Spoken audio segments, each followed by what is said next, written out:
Okay, let's go and get part 8 filmed. The city had changed, and in the best possible way. Downtown Tremorton now had the Hero District, a section of the city where statues and murals commemorated the various robotic heroes that protected the city. Jenny's likeness was prominent, of course, but so were XJ2, XJ5, and the others. There were also new additions.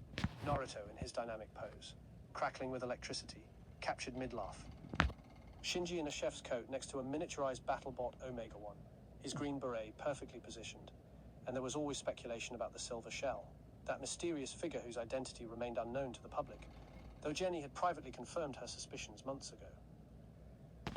Jenny stood in front of the statue of herself, her elegant blue and white form reflecting the late afternoon sunlight. Beside her stood an entirely new robot, one that Naruto had built himself. Hinata Bot was stunning in her own way. Okay, new characters are introduced in the epilogue of this particular chapter, but the idea for this particular concept I actually got from DC Comics' Metal Men. In that original series of Metal Men, there's a story arc and a character called Nameless, built by Tin. I've actually read some of the issues with Nameless, who's a girlfriend that Tin builds for himself, and that's where I got the idea for the version of Hinata that Naruto bot builds for himself. And the other robot that will be introduced in this chapter, just in case you're wondering where these particular ones came from. Her design was feminine, graceful, with an elegant purple and orange color scheme that somehow worked despite being non-traditional. Her face was beautiful in an almost ethereal way, with large, expressive eyes that conveyed genuine emotion. But what made her most distinctive was her outfit. She was dressed like Rouge the Bat from Sonic the Hedgehog, but entirely reimagined in orange and purple, with a practical yet stylish design that allowed for maximum mobility. Her hair was long and flowing, and she moved with a grace that suggested both gentleness and hidden strength. What people didn't know, what Naruto had painstakingly kept secret from Dr. Wakeman, was that Hinata Bot had been built with some of the most advanced technology Naruto could manage. She possessed a tech-based version of Hinata's Byakugan ability, granting her incredible sensory range. More practically, she had water jets embedded in her hands and feet, allowing her to fight fires with incredible precision, or to propel herself through the air with surprising agility. "You're amazing," Hinata Bot whispered, and it was clear she meant it. Her obsession with Naruto wasn't programmed or artificial. It was something that emerged from their interactions, a genuine devotion that manifested in constant affection. She kissed him on his cheek, her lips, specially designed to mimic human softness, lingering for just a moment. "You saved this city, you saved me."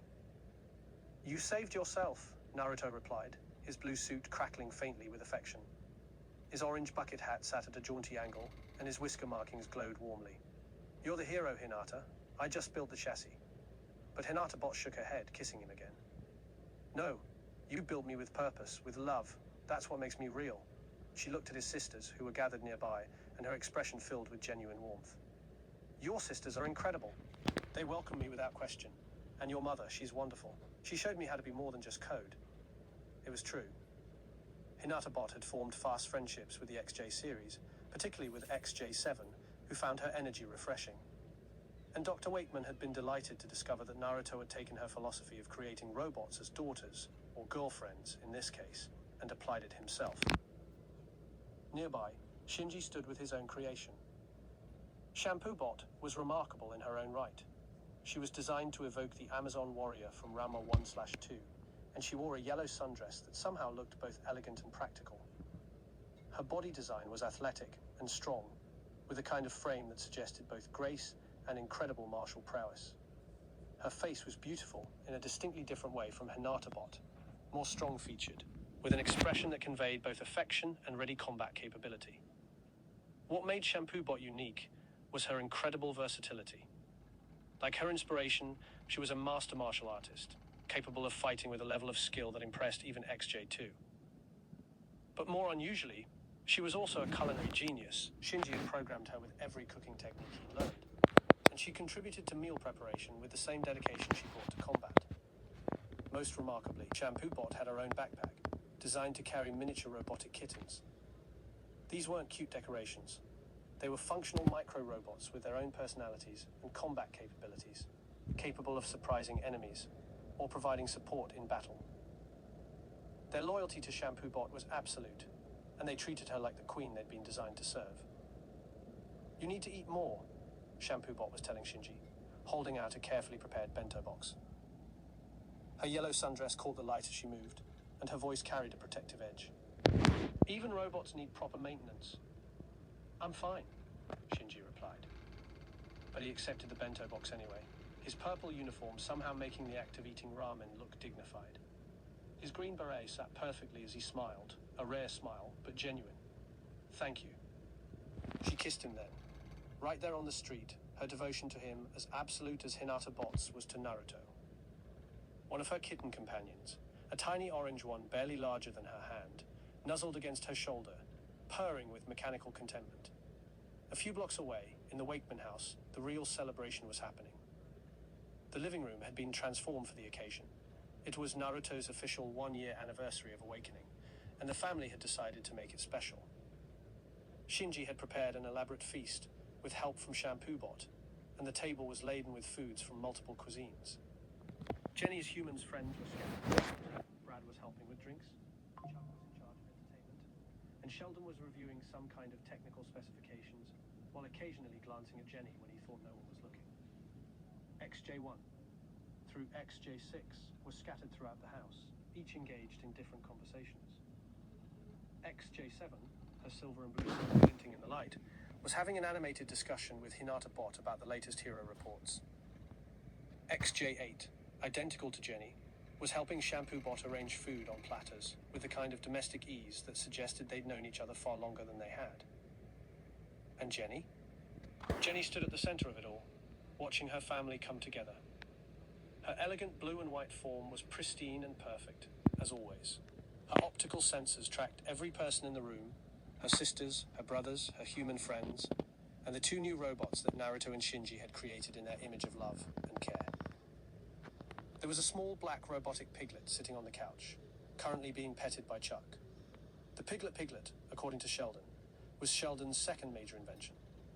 It was designed as a pet and communication device, sleek and sophisticated despite its small size and cute appearance. It had been created specifically for Jenny, which made sense given Sheldon's obvious feelings for her. Sheldon watched Jenny watching the piglet, and there was something vulnerable in his expression. "It's for you," he said, finally working up the courage to speak about it. His white shirt was impeccable as always, his glasses slightly askew. "Piglet, it concerns me, and it has a secure communication channel to my lab. You can contact me anytime you need, for any emergency, or just to talk, or whatever." Jenny's optical sensors brightened, and she moved to the couch, gently picking up Piglet. The little robot squealed contentedly, nuzzling into her hands.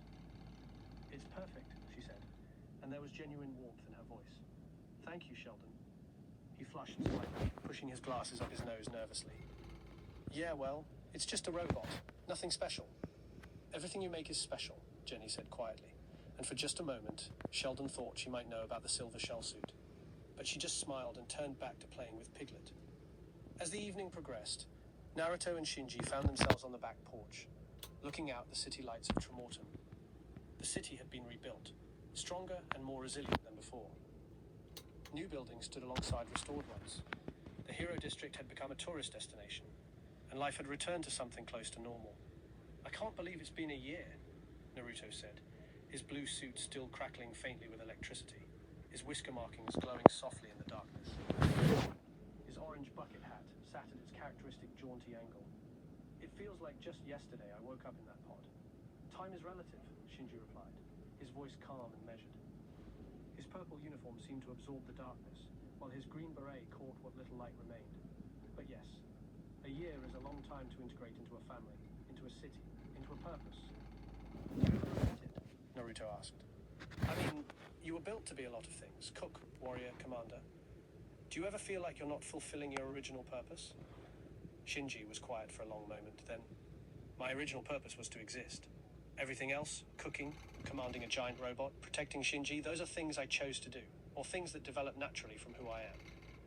He paused. I think that's the key difference. We're not slaves to our programming like the military wanted. We're people who choose our paths. Inside, Naruto's infectious laugh could be heard, followed by Hinata Bot's quieter, devoted response. In the kitchen, Shampoo Bot was arranging leftovers with military precision, while her robotic kittens performed their own organizational dance. The XJ series were together in the living room, their blue and white forms creating a constellation of light as they engaged in some kind of game involving holographic projections. Brad and Chuck were laughing about something, their human voices warm and genuine, and Sheldon was watching Jenny play with Piglet, his feelings written plainly on his face for anyone who bothered to look. I think we did okay, Shinji said, looking back out at the city. For robots who are supposed to be failures. We're not failures, Naruto replied, his voice firm and determined. We're heroes, we're brothers, we're part of a family. He looked back at the house, and we're home. Later that night, after Brad and Chuck had been driven home by Jenny and XJ8, after Sheldon had made some excuse about needing to check on something and disappeared to wherever he kept the silver shell suit, after Hinata Bot and Shampoo Bot had helped clean up, and then retired to their own charging stations in the guest room, the Wakeman family gathered in the living room. Dr. Nora Wakeman sat at the center of her daughters and sons,